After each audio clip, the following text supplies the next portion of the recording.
भारत को मिला दुनिया का सबसे बड़ा ऑफर। इस ऑफर के बाद महाशक्ति बन जाएगा भारत। कोई नहीं होगा दुनिया में भारत से पंगा लेने वाला। चीन से कई गुना ज्यादा ताकत वाला देश बन जाएगा भारत। लेकिन इस महा ऑफर में आ गई एक बहुत बड़ी अड़चन। दोस्तों, अगर आपने विश्व युद्ध होने के कारण और इससे होने वाले नुकसान के बारे में पढ़ा और जाना होगा तो आपको पता चलेगा कि इन युद्धों में अमेरिका और रूस का बड़ा कनेक्शन सामने आया। इतना नहीं, दूसरे विश्व युद्ध के बाद मार्च 1947 से लेकर के दिसंबर 1991 तक इन्हीं दो देशों अमेरिका और रूस ने दुनिया को वर्ल्ड वॉर में धकेल दिया, जिससे बिना एक भी गोली चले, बिना एक भी युद्ध के और बिना एक भी अमेरिकी और रूसी सैनिक को गंवाए भारत समेत दुनिया को बहुत बड़ा नुकसान झेलना पड़ा है। अगर दोस्तों आप थोड़ा डीपली जाएंगे तो भारत के 7वें प्रधानमंत्री राजीव गांधी की हत्या का कनेक्शन भी इसी शीत युद्ध से आपको मिल जाएगा। दोस्तों, इस कोल्ड वॉर के बाद अमेरिका की ओर से यूक्रेन और रूस फिलहाल युद्ध कर ही रहे हैं, जो पिछले एक साल से ज्यादा वक्त से चल रहा है। और दोस्तों, पहले भारत को यह बोला गया कि भारत अगर रूस से तेल खरीदेगा तो अमेरिका भारत पर बैन लगा देगा, आर्थिक रूप से प्रेशर डालेगा, डिफेंस डील रद्द कर देगा। कारण था रूस की अर्थव्यवस्था को भारत जिस तरह से बचा रहा था, जिस तरह से कच्चा तेल खरीद रहा था, उनकी वजह से अमेरिका समेत तमाम पश्चिमी देश जो रूस पर प्रतिबंध लगाए हुए थे वो बेकार हो चुके थे। हालांकि भारत फिलहाल किसी से भी नहीं डरता, फिर वो चाहे अमेरिका की धमकियां हों या फिर और कुछ। और दोस्तों, अमेरिका भारत से ज्यादा पंगा नहीं ले पाया। इसका उदाहरण आप S-400 मिसाइल डील को लेकर के देख ही चुके हैं। दोस्तों, इसके पीछे एक दो नहीं बल्कि कई वजह हैं और सबसे बड़ी वजह है चीन, क्योंकि चीन को काउंटर करने के लिए अमेरिका को भारत की सख्त जरूरत पड़ती ही है, आज नहीं तो कल। लिहाजा दोस्तों, अमेरिका ने भारत से जुड़े हर मामले को जाने दिया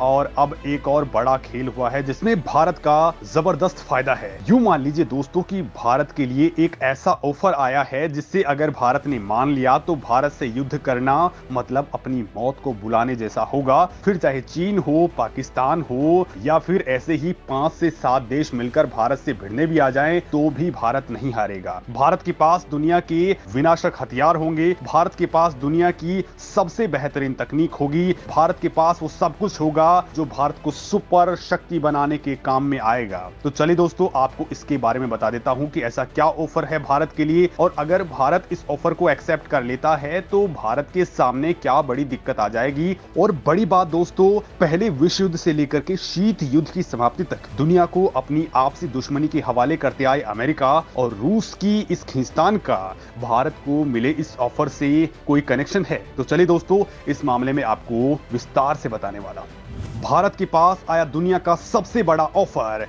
ऑफर एक्सेप्ट करते ही क्यों एक दोस्त बन जाएगा दुश्मन। दोस्तों, जैसा कि मैंने आपको बताया था कि दुनिया पर राज करने के लिए अमेरिका और रूस पिछले 100 सालों से एक दूसरे के खिलाफ साजिशें करते आए हैं। इसी खींचतान में अमेरिका के जो मित्र देश हैं, रूस उन्हें खत्म करने की साजिशें करने लगा और रूस के जो मित्र देश हैं जैसा कि भारत, नॉर्थ कोरिया, चीन, अमेरिका उन्हें निपटाने की कोशिशें करने लगा। तो अमेरिका ने अपने मित्र देशों को रूस से बचाने के लिए एक संगठन का निर्माण किया जिसे आज नेटो कहा जाता है। नेटो का शीत युद्ध की शुरुआत में 4 अप्रैल 1949 को गठन किया गया था। तब नेटो के सदस्य देशों की संख्या केवल 12 थी। इसके गठन का मुख्य उद्देश्य तत्कालीन सोवियत संघ के खतरे से मित्र देशों की रक्षा करना था। 1991 में सोवियत संघ के पतन के बाद नेटो की सदस्य संख्या में जबरदस्त बढ़ोतरी देखी गई। कभी सोवियत संघ के सैटेलाइट स्टेट रहे 11 देश और 3 पूर्व सोवियत देश नेटो में शामिल हुए। इससे नेटो के सदस्य देशों की संख्या बढ़कर 26 हो गई। इसके बाद एक एक करके सदस्य देशों की तादाद बढ़कर के 30 हो गई और हाल ही में फिनलैंड भी नेटो का मेंबर बन चुका है, जिसके बाद अब इसके मेंबर्स की तादाद 31 हो गई है। अब दोस्तों, इन देशों का नेटो ग्रुप में शामिल होने से क्या फायदा हुआ? तो दरअसल इन 31 देशों में से किसी भी देश पर, चाहे वो सुपर पावर अमेरिका हो या फिर कोई भी दूसरा कमजोर देश, किसी पर भी हमला होता है तो ये पूरा हमला पूरे नेटो देशों पर माना जाएगा और सभी देश मिलकर के सामने वाले दुश्मन देश पर धावा बोल देंगे। और यही कारण है कि सोवियत संघ के विघटन के बाद जो देश निकल करके सामने आए थे वो सभी सुरक्षित रहे रूस के हमलों से। और दोस्तों यही वजह है नेटो के मेंबर्स की इसमें सदस्यता लेने की, क्योंकि नेटो में जो भी देश शामिल हैं उनकी टोटल सैन्य ताकत नेटो में काउंट होती जाती है। अब आपको अंदाजा लग गया होगा कि नेटो कितना ज्यादा ताकतवर है और ये समझ ही गए होंगे कि नेटो का मतलब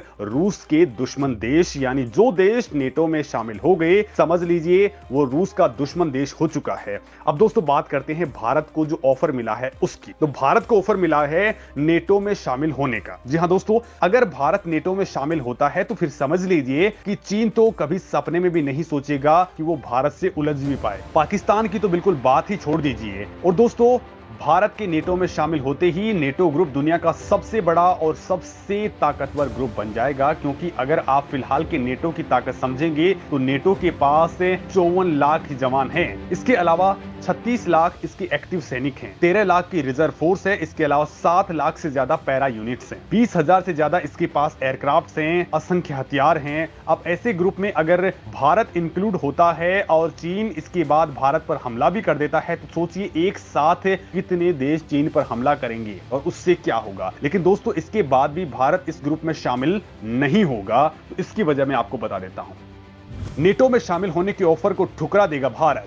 रूस से दोस्ती किसी भी कीमत पर नहीं तोड़ेगा भारत। दोस्तों अमेरिका की स्थायी प्रतिनिधि जूलियन स्मिथ ने भारत के नॉर्थ अटलांटिक संधि संगठन यानी नेटो में शामिल होने को लेकर के एक बड़ी बात कही है कि नेटो संगठन में भारत के शामिल होने के लिए बातचीत का रास्ता खुला है। स्मिथ की यह टिप्पणी बहुत ज्यादा इंपॉर्टेंस रखती है और इसके साथ ही खबरों का बाजार भी गर्म हो गया। हालांकि दोस्तों नेटो भारत को यह ऑफर साल 2011 से ही दे रहा है, लेकिन भारत हर बार इससे इनकार कर देता है। दोस्तों इस बार नेटो देशों ने कहा है कि अगर भारत नेटो ज्वाइन करता है तो फिर भारत को बैलिस्टिक मिसाइल की तकनीक वो दे सकते हैं। हालांकि ये तकनीक भारत के पास तो पहले से ही है, लेकिन दोस्तों इसके अलावा भी कई वजह हैं कि भारत इस ऑफर को स्वीकार नहीं करेगा। पहला कारण है कि नेटो ग्रुप पर अमेरिका का दबदबा है और भारत ऐसे दबदबे को सहन नहीं कर सकता है। दूसरा कारण यह है दोस्तों कि नेटो ज्वाइन करते ही भारत को रूस से दोस्ती तोड़नी पड़ेगी और भारत ऐसा बिल्कुल भी नहीं कर सकता है, क्योंकि अगर नेटो ज्वाइन करने के बाद रूस ने किसी भी नेटो संगठन पर हमला किया तो नेटो की शर्तों के कारण मजबूरी में भारत को भी रूस पर हमला करना पड़ेगा, जिसके बारे में भारत कभी सोच भी नहीं सकता,